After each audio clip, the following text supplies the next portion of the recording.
उत्तराखंड में अगले साल विधानसभा चुनाव होने हैं, लेकिन सियासी दलों ने अभी से अपनी कमर कस ली है। बीजेपी एक बार फिर राज्य में सरकार बनाने की कोशिश में है, तो वहीं कांग्रेस भी इस बार आर पार के मूड में दिखाई दे रही है। आने वाले विधानसभा चुनाव में बीजेपी को कड़ी टक्कर देने के लिए कांग्रेस पार्टी ने रणनीति बनानी शुरू भी कर दी है और इसी के तहत कांग्रेस महासचिव केसी वेणुगोपाल उत्तराखंड पहुंचे। तो क्या है ये पूरी खबर, जानेंगे इस रिपोर्ट में। उत्तराखंड में साल 2027 में होने वाले विधानसभा चुनाव को लेकर कांग्रेस पार्टी ने हुंकार भर दी है और राज्य की धामी सरकार को करारी शिकस्त देने की पूरी प्लानिंग कर ली है।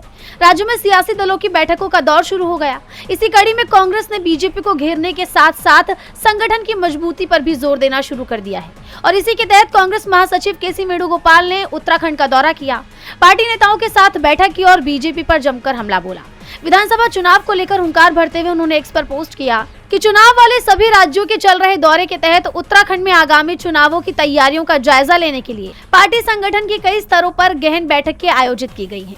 हम वरिष्ठ नेताओं के साथ व्यापक चर्चा कर रहे हैं।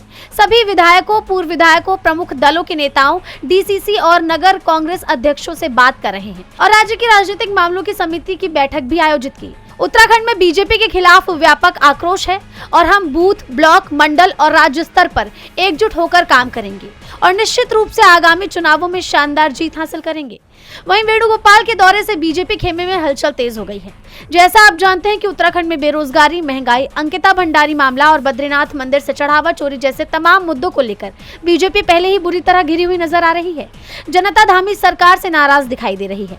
ऐसे में बीजेपी को आगामी चुनाव में पहले ही झटका लगना तय माना जा रहा था और अब विपक्ष ने भी संगठन की मजबूती पर जोर देना शुरू कर दिया है, जो बीजेपी के लिए दोहरा झटका माना जा रहा है।